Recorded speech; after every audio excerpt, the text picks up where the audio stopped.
Welcome to student Telugu paper lines. ఇవాల్టి ప్రధాన అంశాలు పేపర్ లో కనుక మనం తీసుకున్నట్లయితే కనుక ఈనాడు పేపర్ లో రాజకీయ వంచనకు అంబటి రాయుడు అవుట్. దీని గురించి కనుక మనం చర్చించినట్లయితే వైకాపాలో మరో వికెట్ డౌన్ అయింది.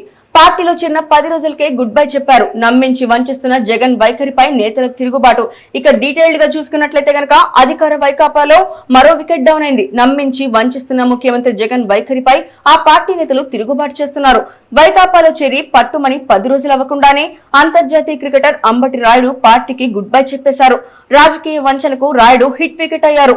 వైఎస్ కుటుంబాన్ని నమ్మితే నా గొంతు కోశారు అంటూ శుక్రవారం రాత్రి రాయదుర్గం ఎమ్మెల్యే బీసీ నాయకుడు కాపు రామచంద్రారెడ్డి ముఖ్యమంత్రి జగన్ బంగ్లా ముందు సెల్యూట్ చేసి గుడ్ బై చెప్పిన మరుసటి రోజే అంబటి రాయుడు దండం పెట్టేశారు.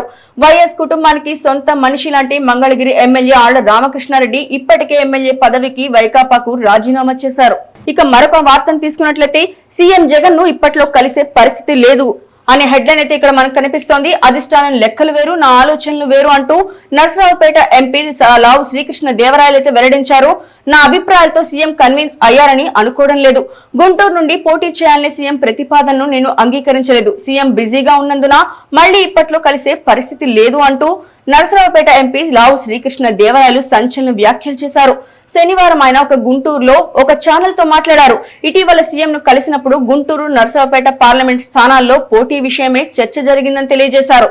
ఇక మరొక హెడ్లైన్ చూసుకున్నట్లయితే 16,000 అడుగులో ఊడిన విమానం తలుపు. దీని గురించిన డీటెయిల్స్ మనం చూసుకున్నట్లయితే సురక్షితంగా ఎమర్జెన్సీ ల్యాండింగ్ చేసిన పైలట్ అనేది ఇక్కడ కనిపిస్తోంది. ఇక డీటెయిల్స్ లోకి వెళ్తే రివ్వున ఆకాశంలోకి ఎగిరిన బోయింగ్ 737-9 మ్యాక్స్ విమానం గాల్లో ఉండగా తలుపు ఊడిపోయింది. టేక్ ఆఫ్ అయిన కాసేపటికి జరిగిన ఈ అనూహ్య ఘటనతో బిత్తరపోయిన ప్రయాణికులు భయభ్రాంతులకు గురయ్యారు. వెంటనే అప్రమత్తమైన పైలట్ విమానాశ్రయ అధికారులకు సమాచారం ఇచ్చాక జాగ్రత్తగా వెనక్కు మళ్లించి సురక్షితంగా ఎమర్జెన్సీ ల్యాండింగ్ చేశారు.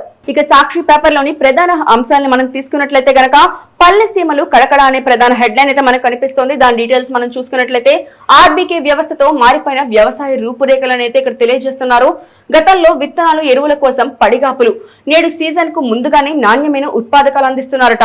రవాణా, లోడింగ్ ఛార్జీలు ఆదా, గ్రామాల్లోనే పంట కొనుగోలు చేస్తున్నారట. సాగు మెళకువలపై శిక్షణతో పెరిగిన నాణ్యత, దిగుబడులు.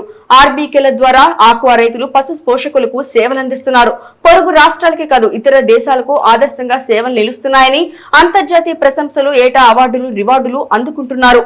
3.5 ఏళ్లలో పండుగగా వ్యవసాయం మారిపోయిందనైతే ఇవి మనకు తెలియజేస్తున్నాయి. ఇక ఈ వార్తకు సంబంధించిన పిక్చర్స్ ని మనం గమనించినట్లయితే గనక నాడు నేడు అనేది ఇక్కడ కనిపిస్తున్నాయండి.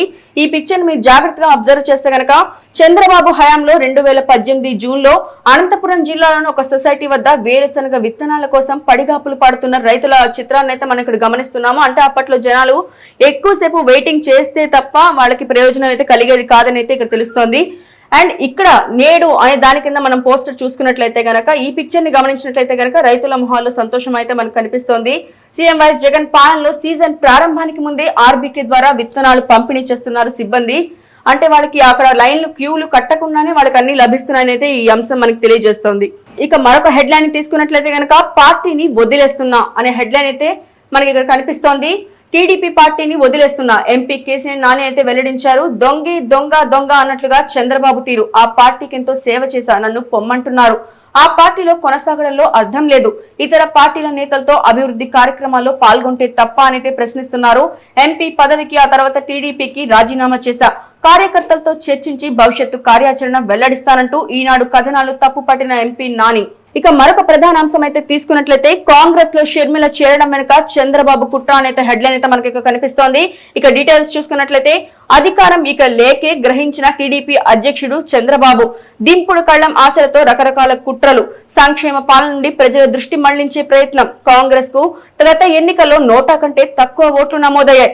ఉనికిలో లేని కాంగ్రెస్ లో ఎవరు చేరినా మాకేం నష్టం లేదనైతే చెప్తున్నారు.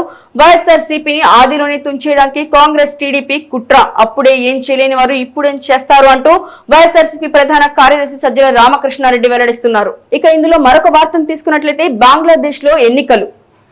బంగ్లాదేశ్ లోని 300 నియోజకవర్గాల్లో నేడు ఎన్నికలు జరిపేందుకు ఆ దేశ ఎన్నికల సంఘం ఏర్పాట్లు పూర్తి చేసింది. 27 రాజకీయ పార్టీలకు చెందిన 1500 మంది అభ్యర్థులు బరిలో నిలవగా ప్రధాన ప్రతిపక్ష పార్టీ బీఎన్పీ ఎన్నికలను బహిష్కరించాలంటూ 48 గంటల దేశవ్యాప్త సమ్మెకు పిలుపునిచ్చింది. ఆ ఫోటో అయితే మనకి ఇక్కడ ఎన్నికల కోలాహలం ఫోటో అయితే మనకి ఇక్కడ కనిపిస్తోంది.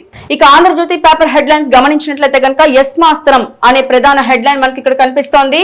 దీని మీద డీటెయిల్స్ కూడా తెలుసుకుంటే కనుక పిచ్చుకు మీద బ్రహ్మాస్త్రంలా అంగన్వాడీలపై జగన్ సర్కార్ కక్షపూర్తి చర్యలకు దిగింది. అంగన్వాడీల సమ్మె నిషేధిస్తూ యస్మా చట్టాన్ని ప్రయోగించింది. 6 నెలల సమ్మెలు నిరసనలు నిషేధిస్తున్నట్లు ప్రకటించింది.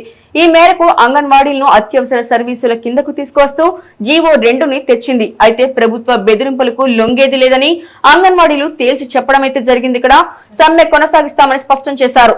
అంగన్వాడీల జగన్ పై సర్కారు ఎస్మా అస్త్రాన్ని ఎక్కుపెట్టింది. ఇచ్చిన హామీ ప్రకారం వేతనాలు పెంచాలని, ఇతర సమస్యలు పరిష్కరించాలని కోరితే కఠిన చర్యలకు దిగింది.